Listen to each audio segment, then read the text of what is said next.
வணக்கம். நம்ம சேனலுக்கு தொடர்ந்து ஆதரவளித்துக் கொண்டிருக்கும் நல்ல உள்ளங்களுக்கு நன்றி. விஜயின் சற்று முன் வெளியிட்ட அறிக்கை இது ரொம்ப கொஞ்சம் பரபரப்பு தான். ஏன்னா இன்றைக்கி இருக்கக்கூடிய திமுக அரசு தமிழக மக்களிடம் குறிப்பாக மாணவர்களிடம் மன்னிப்பு கேட்கணும் அப்படின்னு கேட்டிருக்கிறது ஒரு மிகப்பெரிய விஷயமாக பார்க்கப்படுது. ஏன் மிகப்பெரிய விஷயமாக பார்க்கப்படுது? விஜய் ஆதரவில்லை, இவங்க என்ன சொன்னாலும் விஜயை கண்டு அஞ்சுகிறார்கள், அதுதான் உண்மை. அதையும் தாண்டி இன்றைக்கி மாணவர்கள் அப்படிங்கிறவங்க பெருசாக நிறைய பேர் அரசியலில் பெருசாக ஆர்வம் இல்லாதவர்கள். சினிமா மற்ற விஷயத்தில் அவங்களுக்கு கவனம் இருக்கும், அது தப்பும் இல்லை, சின்ன வயசில் அப்படி தான் இருப்பாங்க. அப்படிப்பட்ட மாணவர்கள் இடத்தில் கூட இன்றைக்கி நீட்டை பற்றிய விஜயுடைய பேச்சு, இதுக்கு திமுக என்ன பதில் சொல்லும்?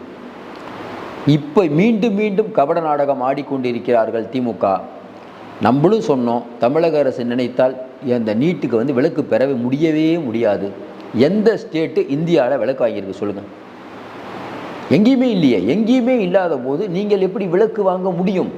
சார், உச்சநீதிமன்றம் வரைக்கும் போய் உச்சநீதிமன்றமே ரொம்ப ஆர்வமாக இருக்குது செயல்படுத்தணுங்கிறதுல. அப்போ எப்படி நீங்கள் மறுப்பீங்க? மோடி உள்ள வரை கண்டிப்பாக இருக்கும். உங்களுக்கே தெரியும், நீங்களே சொல்கிறீங்க. திமுகவை என்ன சொன்னிச்சு? ரகசியம் இருக்குன்னு. நீங்கள் என்ன அந்த ரகசியம்னு கேட்டால், ராகுல் வருவார், வந்த உடனே நீட்டை ஒழிச்சிருவார் அப்படின்னு நாங்கள் சொன்னோங்கிறீங்க. ஆனால் இவங்க அப்படி சொல்லலை. நாங்கள் வந்தோன்னா ஒரே கையெழுத்தில் நீட்டை ஒழிப்பேன்னாங்க.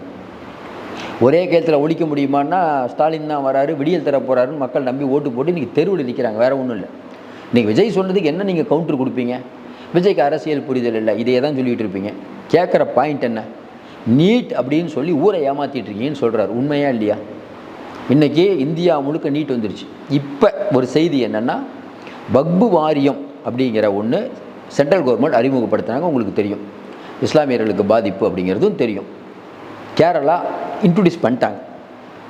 இப்போ மம்தா பானர்ஜி சொல்லியிருக்காங்க, நான் அங்கே அமுல்படுத்த மாட்டேன், மாநில அரசு ஒத்துக்காதுங்க, முடிஞ்சு கதை.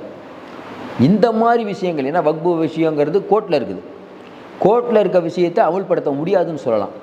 ஆனால் உச்சநீதிமன்றம் எல்லாமே ஒரு முடிவு எடுத்ததுக்கு பிறகு நாங்கள் அதை அமுல்படுத்துவோம், அமுல்படுத்த மாட்டோம் அப்படின்னா அது சரியாக வராது. ஒன்று. இன்னொன்று, நீட் அப்படிங்கிறது இவங்க கண்ட்ரோல்லேயே இல்லையே. கண்ட்ரோல் இல்லாத எப்படி நீங்கள் இது கட்டுப்படுத்துவீங்க? இப்போ மம்தா பானர்ஜி வக்பு மேட்டரை சொல்கிறாங்கன்னா, மாநில அரசு அதிகாரியை போடலாம், மாநில அரசு நினச்சா எல்லாம் பண்ணலான்னு தான் அதில் ஷரத்துலேயே இருக்குது. அப்போ அதில் மம்தா பானர்ஜி அப்பர் ஹேண்ட் எடுக்கலாம். ஆனால் இங்கே மாநில அரசுக்கு அதிகாரமே இல்லை. நீட்டில் உங்களுக்கு என்ன அதிகாரம் இருக்குது? கொஞ்சம் யோசனை பாருங்கள். மீண்டும் மீண்டும் தமிழகத்தில் இருக்கக்கூடிய மாணவர்களை நீங்கள் வஞ்சிக்கிறீர்கள். 20 மரணம் நடக்குது திமுக வந்ததுக்கு பிறகு. ஒரு அனிதா மரணத்துக்கு எவ்வளோ குரல் கொடுத்தோம்? ஒன்று வேணால் நல்லா யோசனை பாருங்கள். விஜய் அவர்கள் இந்த அனைத்து கட்சி கூட்டம் மிகப்பெரிய கண்துடைப்பு. ஒரு நாள் மாணவர்களே ஒரு நாள் அடையாள கருப்பு பேட்சை அணிந்து இந்த திமுகவுக்கு எதிர்ப்பை கொடுங்க அப்படின்னு சொன்னாங்கன்னா அது எந்த மாதிரியான விளைவுகளை ஏற்படுத்தும்? அவர் இதுக்கு இந்த அறிக்கை விட்டதுக்கே திமுக ஆடி போயிருக்கு. என்ன திருப்பி என்னங்க பதில் அறிக்கை விடுவீங்க? நம்ம தொடர்ந்து விஜய் அவர்களை பற்றி பேசும்போது உடனே கமெண்ட்டுக்கு நம்ம உடன்பிறப்புகள் வந்துடுவாங்க. விஜயுடைய எல்லா கொள்கைகளோ இல்லை அதிமுக பிஜேபியில் கொள்கையே இல்லை, அந்த கொள்கையில் நமக்கு எல்லாமே உடன்பாடு இல்லை. ஆனால் ஒரு விஷயம் சொல்கிறார், நீங்கள் தான் சொல்லிட்டு வந்தீங்க, இதுக்கு என்ன பதில்? எடப்பாடி பழனிசாமி பிஜேபி இவங்க 2 பேரையும் இதை பார்த்து திமுக பயப்படாது. ஏன்? ஏதாவது சொன்னால் பாசிச பாஜக, அதிமுக ஊழல் கட்சி, டாஸ்மார்க் அப்படின்னு செந்தில் பாலாஜிட்டு ஆரம்பித்தா எனக்கு ஒன்றும் தெரியாதுங்க, அதிமுக ஆட்சியில் என்ன நடைமுறையோ அதான் நான் பின்பற்றினேன், முடிஞ்சா. இந்த பக்கம் ஞானசேகரன், அங்கே பொள்ளாச்சி, மாறி மாறி பேசிக்கிட்டே இருப்பாங்க. நீங்கள் 5 தடவை அங்கே இப்போ பிரைம் மினிஸ்டர் அங்கே மத்திய அரசில் அங்கே வைத்தீர்கள், நீங்கள் என்ன பண்ணீங்கன்னு திமுக கேட்கும். அதிமுக நீங்கள் என்ன பண்ணீங்கன்னு அவங்கள கேட்பாங்க. இவங்க 2 பேரும் மாற்றி மாற்றி பண்ணிகிட்டு இருப்பாங்க. கச்சத்தீவை இவங்க மீட்டு கொடுத்தம்பாங்க, அவங்க நான் மீட்கிறேன்னு சொல்லிட்டு அது மீட்க மாட்டாங்க. 2 பேரும் திட்டிக்குவாங்க, நீ மீட்கலாம் என்ன, நான் மீட்கலாம் என்ன. ஒன்றிய பிஜேபி பாசிசம்னா நீயும் கூட்டணி வச்சா நானும் கூட்டணி வச்சேன். இப்போ எப்படி ஆகிப்போச்சுன்னா, ஏவா நீயும் ஒரு கொள்ளடிச்சிருக்கேன், நானும் கொள்ளடிச்சிருக்கேன், நீ என்ன திட்டு நான் ஒன்றை திட்டுறேன், மேலே பிஜேபி அது 2 பேரையும் திட்டம், அவர் 2 பேரில் ஒருத்தர் அனுசரிச்சுக்கும், 2 பேர்டையும் கூட்டணி வச்சுக்கும். வெக்கம் மான சூடு சொரணம் எது இல்லைங்கிறாங்களா? அதான் இந்த அரசியல். இதில் புதுசாக ஒருத்தர் வரும்போது அவர் கேள்வி கேட்கும்போது கோவம் வருது. இப்போ அவர் கேட்டதில் என்ன தப்பு? இப்போ இது மாணவர்கள் மத்தியில் பெரிய அளவுக்கு இந்த இந்த அறிக்கை மிகப்பெரிய ஒரு வைரல் ஆகிட்டுருக்கு. இன்றைக்கி மாணவர்கள் உணர்வாங்கல்ல, நீட்டை ஒழிப்பேன் 4 வருஷமாக சொன்னது யார்? விளக்கே பெற முடியாத ஒன்றுக்கு நாங்கள் விளக்கு பெற்று தருவோம் அப்படின்னு சொல்லி மக்களை அநியாயப்படுத்தி கொண்டு இப்பவும் சொல்கிறோம். மக்களை தயார் பண்ணுங்கள், மாணவர்களுக்கு தயார் பண்ணுங்கள், இனிமேல் நீட் இருக்க தான்ப்பா செய்யும், அடுத்து நம்ம ராகுல் காந்தி வரும்போது பார்த்துக்கோ, இப்போ படிங்கன்னு சொல்லுங்கள். அதை விட்டு இந்த வெற்றி விளம்பரம், இதுக்காக ஒரு கூட்டம், எப்படியே இதுக்காக ஒரு கூட்டம், எதே சட்டமன்றம் இப்போ நடந்துகிட்டு இருக்குது. எதுக்கு? ஸ்டாலின் அவர்கள் விசிகா இவங்க கூட்டணி கட்சி தலைவருடைய கூட்டம்னு சொல்லுங்கள். எதுக்கு அனைத்து கட்சி கூட்டம், சட்டமன்ற கூட்டம், இதெல்லாம் எதுக்கு? அதையும் குறிப்பாக பார்த்தீங்கன்னா சட்டமன்ற கூட்டமாக. ஏன் இவங்க அனைத்து கட்சி கூட்டம்னா விஜயிலேருந்து சீமான்லேருந்து எல்லாம் உள்ளே போயிட்டு என்னப்பா ரகசியம் இருக்குன்னீங்களே சொல்லுப்பா அப்படின்னு விஜய் கேட்டார், என்ன பதில் சொல்லுவீங்க? அதனால் இன்றைக்கி இப்படித்தான் அறிக்கை, எல்லா விஷயத்துக்கும் விஜய் அறிக்கை விட வேண்டும் நம்ம தொடர்ந்து சொல்லிகிட்டு இருக்கோம். இது நல்ல அறிக்கையாக தான் நம்ம பார்க்குறோம். இது மாணவர்கள் மத்தியில் ஒரு பெரிய ஒரு தாக்கத்தை ஏற்படுத்தும். ரெண்டாவது இடி. இப்போ இடி வழக்கை பொறுத்த வரைக்கும் தமிழக அரசு உச்சநீதிமன்றத்தில் பல்பு வாங்கினது தெரியும், மிகப்பெரிய பல்பு. உயர்நீதிமன்றம் அது ஒரு அடி. உயர்நீதிமன்றம் வெளுத்து விடுது, உச்சநீதிமன்றம் வெளுத்து விடுது. ஏன் உயர்நீதிமன்றத்தின் மேல் நம்பிக்கை இல்லைன்னா ஸ்ட்ரெயிட்டாக உச்சநீதிமன்றம் போக வேண்டியதானே? எதுக்கு உயர்நீதிமன்றத்தில் போடுறீங்க? போட்டு நாங்கள் முதல் தடவை ஸ்டே கொடுக்குறோம். ஆமாம், சட்டவிரோதம்னு சொல்கிறது அந்த அறிவிப்புக்கு ஸ்டே கொடுத்தோன்னு திமுகவுக்கு மகிழ்ச்சி, உயர்நீதிமன்றமே விசாரிக்கட்டும்ங்கிறீங்க. அதுக்கப்புறம் பார்த்தா 2 நீதியரசர்கள் வராங்க.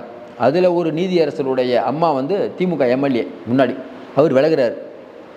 இன்னும் 2 பேரை போடுறாங்க. அந்த 2 பேர் விலகிறாங்க, எங்களுக்கு அது வேணாம் சார் அப்படின்ட்டு. சரி, இன்னும் 2 பேரை போடுறாங்க.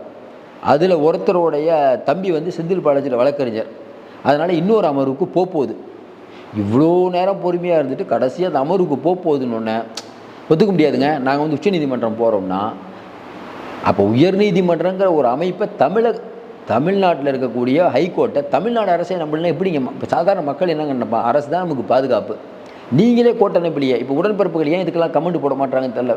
பொங்கி எழுந்து வந்து கமெண்ட் போடுவாங்களே. அதுவும் பார்த்தீங்கன்னா திமுகவுடைய கமெண்டெல்லாம் பார்த்தீங்கன்னா 200 ரூபா உடன்பிறப்புகள், நியாயமான திமுகவெலாம் இருக்காங்க. அவங்களுக்கு தெரியும் ஒரு குடும்பம் கொள்ளடிச்சிட்டு இருக்குது, என்ன பண்ணுறது, பிஜேபி பாசிசம் வந்துடக்கூடாது, நம்ம ஆதரிக்கிறோம், அப்படி நிறைய பேர் இருக்காங்க. மாற்று கருத்தெல்லாம் இல்லை. திமுகவில் இருப்பவர்கள் எல்லாரும் திமுகவில் இருப்பவர்கள் உண்மையிலே நல்லவங்க. அவங்க ஒரு குடும்பத்தை மட்டும் ஒளிவிலக்கு ஏற்றி வச்சு இன்னும் எந்த விதமான சம்பாத்தியம் இல்லாமல் கட்சிக்காக நிறையா பொருள் செலவு பண்ணவங்களாம் எனக்கே நல்லா தெரியும். அறிவாலயத்தை பார்த்து கும்பிட்டு போனவங்களாம் எனக்கு தெரியும். ஊரில் அப்படிலாம் இருக்காங்க. ஆனால் ஒரு குடும்பம் மட்டும் பண்ணுறாங்க அப்படிங்கிறது அங்கே இருக்கக்கூடிய தொண்டர்களுக்கு தெரியும். என்ன சார் பண்ணுறது, சின்ன வயசுலேருந்து உதயசூரியனுக்கு ஓட்டு போட்டோம், அவ்வளோதான், இன்னும் கொஞ்ச நாள் உதயசூரியனுக்கே போட்டுருவோம். பார்த்தீங்களா, என்ன இருந்தாலும் ஸ்டாலின் மோடி எதிர்ப்பாருங்க, எடப்பாடி பார்த்தீங்கன்னா காலில் விழுந்துட்டார். இதுக்கு நமக்கு பதில் இல்லை. உண்மைதான், இவராவது அண்டர் கிரவுண்டில் டீலிங் பண்ணிட்டுருக்காரு, இவர் நேரடியாக டீலிங் பண்ணிகிட்ருக்காரு. அப்போ அவங்களுக்கு நம்ம பதில் சொல்ல முடியாது. ஆனால் திமுக செய்கிறது சரிங்கிறத நம்மளால் எப்படி நியாயப்படுத்த முடியும்? நிறைய பேர் சொல்கிறாங்கல்ல, திமுகவும் திட்டுறீங்க, பிஜேபியும் திட்டுறீங்க, எந்த கூட்டணி சார் அது விஜய்க்கா போட சொல்கிறீங்க, விஜய் வருவாரா மாட்டாரான்ட்டு. நம்ம என்ன சொல்கிறோம், வருவாரா மாட்டாங்கிறத நல்லவர்களுக்கு வாக்களிங்க. அதுக்கு டைம் நிறையா இருக்குது, இன்னும் 1 வருஷம் இருக்குது. பாருங்கள், எல்லாத்தையும் பாருங்கள். எந்த கேண்டிடேட்டை பார்த்து கூட ஓட்டு போட முடியல. ஏன்? கட்சி தலைமை என்ன சொல்லுதோ அதான் கேண்டிடேட் கேட்குறாரு. 12 மணி நேரம் வந்து தொழிலாளர்கள் வேலை பார்க்கணும், ஸ்டாலின் சட்டம் கொண்டு வராரு. எல்லா எம்எல்ஏக்களும் ஆமாங்கிறாங்க. 4 நாள் கழித்து இல்லை 8 மணி நேரம் தான்னா அதுக்கும் ஆமாங்கிறாங்க. என்ன பண்ணுறது? காலை உணவு திட்டத்தை வந்து தனியாருக்கு கொடுக்க போகிறோம், மாநகராட்சியில் எல்லா உறுப்பினர்களும் ஆமாங்கிறாங்க. தனியார்லாம் வேணாம், நாங்களே பண்ணுறோம் அப்படிங்கிறதுக்கு அதுக்கும் ஆமாங்கிறாங்க. என்னப்பா உங்கள் கொள்கை? இப்போ கேண்டிடேட்டை பார்த்தும் போட முடியாது. என்ன பண்ணுறது? தமிழகத்தினுடைய சாபக்கேடு ஒன்றுமே புரியல. அப்போ யாராவது ஒருத்தர் வரட்டும், புதுசாக விஜய் வந்திருக்காரு, அவருக்கு ஒரு ஓட்டு ஏன் போடக்கூடாது? கொஞ்சம் யோசனை பாருங்களேன். விஜய்க்கெலாம் அரசியல் தெரியுமானா, சரி இவங்கெல்லாம் தெரிஞ்சு தான் நம்ம என்ன கிழிச்சாங்கிறத நான் பார்த்துட்டோம், அவர் என்ன பண்ணுறாருன்னு பார்ப்போம். வரவே கூடாதுங்கிறது எந்த விதத்தில் சரியான வாதம் நமக்கு புரியல. அது இன்னொன்று, விஜய் கண்டிப்பாக ஜெயிப்பாருனா தான் ஓட்டு போடுவீங்களா? திமுக ஜெயிப்பனால தான் ஓட்டு போடுவீங்களா? யார் நமக்கு இவங்க யார் சார் பெட்டர்னு தான் சார் பார்க்கணும். இதனால் விஜயோடைய அறிக்கை இன்றைக்கி மக்களுடைய கவனத்தை ஈர்த்திருக்கிறது. இனிமேல் விஜயோடைய செயல்பாடுகள் தான் அவர் வந்து உச்சத்தில் போகிறாரா என்னங்கிறத தீர்மானிக்கும். இப்போவே எதுவும் நம்மளால் சொல்ல முடியாது. இது ஒரு பக்கம் போயிட்டு இருக்கும். நாளைக்கு அமித்ஷா யார் வீட்டில்?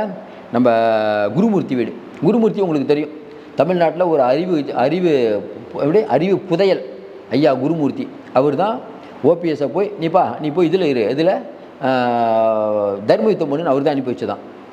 ஒரு வீடு எரிகிறது என்றால் சாக்கடையை வைத்து கூட தெளிக்கலாம் அப்படின்னு சசிகலா உதாரணம் காட்டினா மிகப்பெரிய ஒரு புத்திசாலின்னு அவரே நினச்சிக்குவார். ரஜினியை முதலமைச்சராகிறேன்னு சொன்னவர் என்னை கேட்டு தான்ப்பா ரஜினியை ஐடியா பண்ணும், இவரை கேட்டு தான் ரஜினியை முடிவெடுப்பாராம். அதாவது என்னென்னா, இவர் ஒரு பிராமண சமூகத்தை சேர்ந்தவர். தமிழ்நாட்டில் துக்ளக் அப்படிங்கிற ஒரு பத்திரிகை, அது வந்து ஷோ அவர்கள் இருக்கும்போது அதனுடைய தரமே வேறு. இவர் வந்ததுக்கப்புறம் முழுக்க ஆயிட்டார். இன்னொன்று, இவரோட அறிவு எப்படின்னா முழுக்க உயர் ஜாதியினரை தூக்கி படக்கக்கூடிய ஒரு நபர். அவரை பற்றி வேறு எதுவும் பெருசாக அவர் என்னென்னா தமிழ்நாடே தன்னால் இயங்குதுன்னு நினைக்கக்கூடியவர். ரஜினியெல்லாம் நான் சொன்னால் கேட்பாருன்னார். அவர் அரசியலுக்கே வரல. நல்ல வேளை ரஜினி தப்பிச்சுக்கிட்டார். அவர் நம்பி போன ஓபிஎஸ் கதை என்னாச்சுன்னு பார்த்தீங்களா? அதனால் அது நடுவில் பார்த்தீங்கன்னா அவருக்கு ஜெயக்குமாருக்கெலாம் சண்டை வரும். நான் வந்து அதிமுகவையே கண்ட்ரோல் பண்ணுற மாதிரிலாம் பேசுவார். தான் இருப்பை காட்டிக்குவார். ஆனால் என்ன ஒன்று, அவர் ஃபோன் அடித்தா அமித்ஷா எடுப்பார். ஏன் சார்? ஆர்எஸ்எஸ் சார், நீங்கள் சாதாரணமாக நினைக்கிறீங்களா? அவரை ஒன்றும் பண்ண முடியாது. ஆர்எஸ்எஸ் பின்புலம் இருக்குது. அப்படிப்பட்ட ஒரு வீட்டில் நாளைக்கு பார்ட்டிங்கிறாங்க, அமித்ஷா விருந்து. அதில் வந்து நிறையா பிரமுகர்கள்லாம் வருவாங்க. அதில் குறிப்பாக இப்போ என்னது, இன்னொன்று, குருமூர்த்தி வீட்டுக்கு எடப்பாடி சம்மந்தப்பட்ட ஆட்கள் வருவாங்களா? ஏன்னா எடப்பாடியும் நம்ம ஜெயக்குமார் இவங்கெல்லாம் அவரை எந்த அளவுக்கு திட்டினாங்கன்னு இப்போ தெரியும். அதையெல்லாம் மீறி போகமாட்டாங்கன்னு நினைக்கிறோம். அதில் வேறு ஆலோசனை நடக்கும். எந்த ஆலோசனை? ஓபிஎஸ் போவார், அவருக்கு ஒன்றும் பிரச்சனை இல்லை, பிஜேபியில் சேர்த்துட்டு என்ன வேணால் பண்ணுவார்.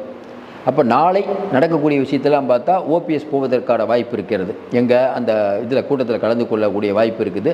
டிடிவி கலந்துக்கிட்டால், ஓபிஎஸ் டிடிவி கலந்துக்கிட்டால் அது இன்றைக்கி வந்து அதிமுகவுக்கு அது ஒரு பெரிய சிக்கலாக தான் முடியும்.